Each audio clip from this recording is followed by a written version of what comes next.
जरा सोचकर देखिए कि कोई लड़की किसी व्यक्ति से इस सवाल पूछे कि ये सुहागरात क्या होती है, सुहागरात कैसे मनाई जाती है।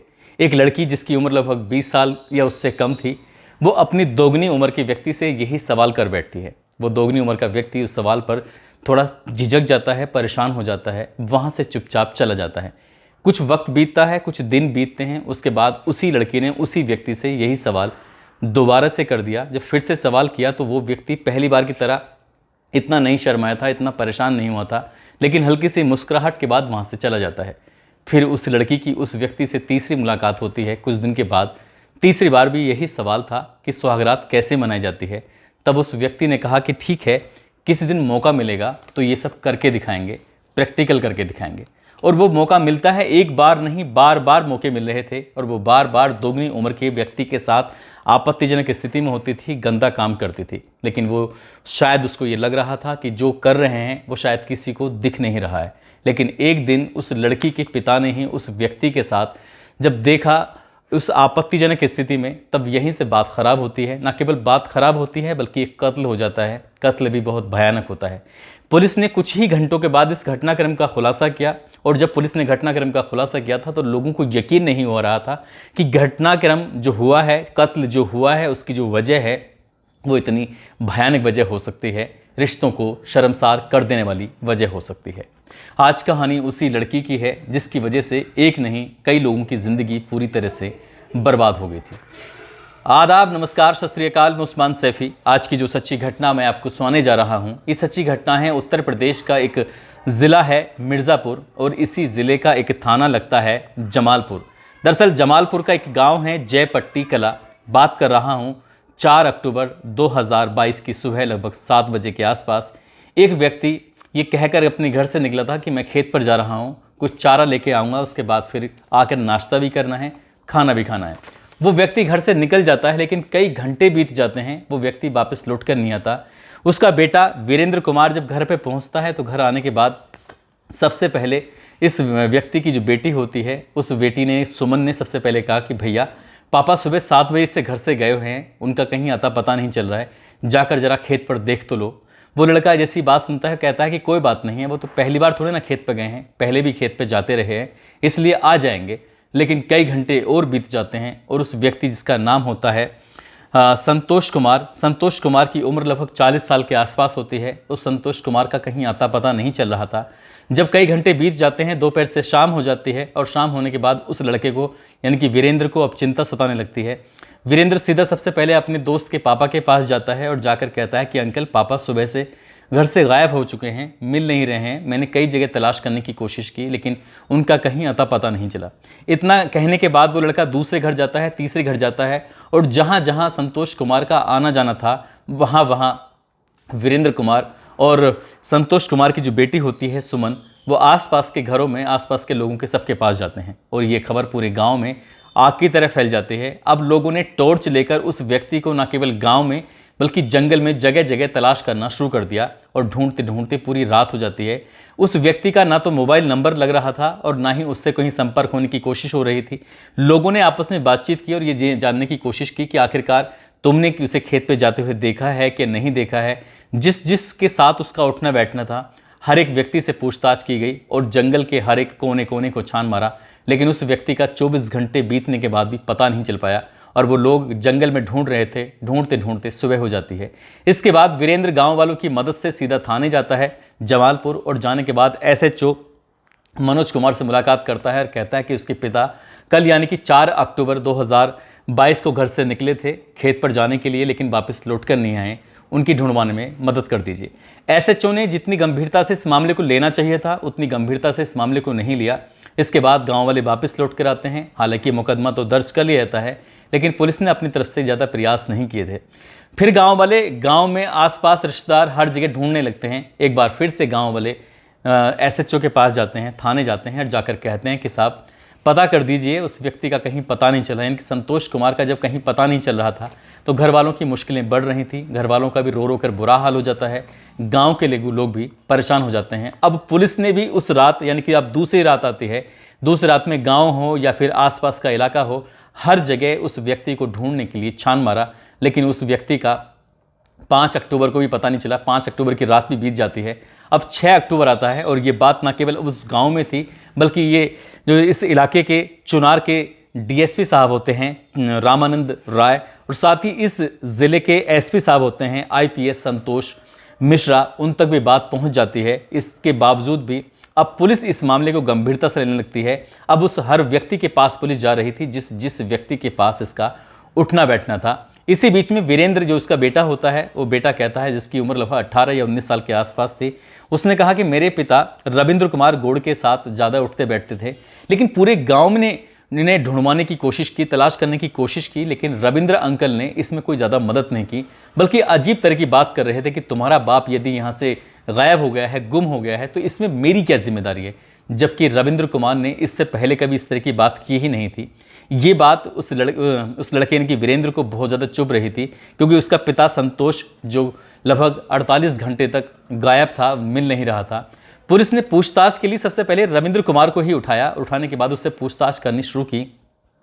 शुरुआत में वो इधर उधर की बातें कर रहा था, लेकिन जब पुलिस ने अपने तरीके से जब पूछताछ की है, पुलिस ने उसकी शिकायत की है, कहते हैं कि पुलिस जब अपनी तरीके से 3rd डिग्री का इस्तेमाल करती है तो अच्छे यानी कि मुर्दा भी बोलने लगते हैं। ठीक वैसे ही रविंद्र गौड़ भी बोलने लगता है। रविंद्र गौड़ के लगभग 42 साल के आसपास की उम्र थी। वो कहता है कि उसे मैंने मारकर एक शौचालय के अंदर डाल दिया है। और जैसे ही उसने ये बोला, उस पुलिस वालों को, उस गांव वालों को यकीन नहीं हुआ। पुलिस वालों ने आनन फानन ही जल्दी से रविंद्र गौड़ को उठाया, सीधा गांव लेके जाते हैं। और गांव ले जाने के बाद कहते हैं कि कहाँ तुमने डाला है, कहाँ मारा है। वो कहता है कि एक शौचालय है, शौचालय के जो ऊपर गटर पे जो पटले रखे जाते हैं, उन्हें उठाकर जब देखा गया तो वाकई उसमें लाश थी, लाश तैर रही थी। और उस जैसे ही गांव वालों को ये पता चलता है तो दुर्गंध के मारे बुरा हाल हो जाता है, क्योंकि शौचालय के गड्ढे के अंदर जो लाश पड़ी हुई थी। इससे गांव वालों का गुस्सा भड़कने लगता है। लेकिन मारने की वजह क्या थी, अब यही हर कोई पूछना चाहता था, जानना चाहता था। खासकर पुलिस का यही सवाल था कि आखिरकार तुमने अपने इस दोस्त को क्यों मारा, जिससे बताया जाता है कि दोनों की बचपन से बहुत अच्छी दोस्ती थी और वो दोनों साथ साथ रहते थे और अच्छे खासे एक दूसरे की मिसाल भी दिया करते थे। लेकिन जब पुलिस ने जब ये पड़ताल करनी शुरू की है तो उसने कहा कि मैंने इसकी जो बेटी है सुमन, उसके कहने पर ही इसकी हत्या की थी। अब सुमन इसमें बीच में आती है तो लोगों को और भी बड़ा आश्चर्य होता है। पूछा जाता है कि आखिरकार तुमने सुमन के कहने पर इसे क्यों मारा। तो बताते हैं कि 1-2 साल पुरानी बात है। जिस लड़की ने जब ये पूछा, ये सवाल किया कि सुहागरात कैसे मनाई जाती है, शुरुआत में तो इसने इधर उधर की बातें की, लेकिन जब लगातार 2-3 बार यही बात पूछी जाती है तो वो उसके साथ न केवल सुहागरात मनाता है बल्कि दोस्ती, प्यार और सब कुछ करने लगता है। उसके साथ वो ऐसे रहता था जैसे कोई व्यक्ति किसी पत्नी के साथ रहता है। जबकि वो उसकी बेटी की उम्र की थी। इसकी उम्र लगभग 42 साल के आसपास हो जाती है साल 2022 में, जबकि इनकी 2-3 साल पहले से मुलाकात थी, 2-3 साल पहले से जानकारी थी। और ये लगातार जब मौका मिलता था ये अपने दोस्त से मिलने के बहाने घर पे आया करता था और उसकी बेटी के साथ गंदा और घिनौना कृत्य किया करता था। इस बात की किसी को कोई भनक नहीं लगती है, किसी को कोई जानकारी नहीं लगती है। लेकिन एक दिन संतोष कुमार अपने दोस्त रविंद्र कुमार को अपनी ही बेटी के साथ आपत्तिजनक स्थिति में देख लेता है और यह देखता है तो संतोष कुमार ने अपनी बेटी से हाथ पैर जोड़ के कहा कि जो भी कुछ हो रहा है ये बहुत गलत हो रहा है, समाज इस बात की कतई इजाज़त नहीं देगा। और ये तब है जब उसका खुद का अपना बेटा है, गौतम जिसका नाम होता है, जिसकी उम्र लगभग 22 साल के आसपास होती है। कहता है कि उसका एक बेटा भी है, उसकी पत्नी है, वो शादीशुदा व्यक्ति है, जबकि उसकी उम्र भी तुमसे दुगनी है। अपनी बेटी को हाथ पैर जोड़ के समझाता है और यही सवाल, यही बात वो अपने दोस्त रविंद्र कुमार से भी कहता है। रविंद्र कुमार से बोलता है कि रविंद्र कुमार, तुम्हें मेरी बेटी की इज्जत की लाज रखनी चाहिए। जो हुआ है मैं इसे यहीं ख़त्म करने की कोशिश करूंगा। हमारी कोई बात किसी से कुछ नहीं होगी, लेकिन तुम मेरी बेटी को छोड़ दो।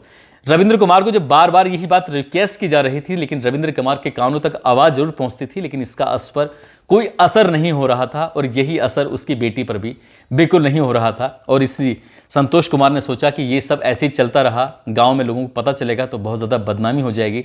इसलिए उसने अपनी यानी कि सुमन के लिए लड़का तलाश करना शुरू कर दिया। और कुछ दिन मेहनत करने के बाद आखिरकार उसको एक लड़का मिल जाता है, जिससे शादी की बात शुरू हो जाती है।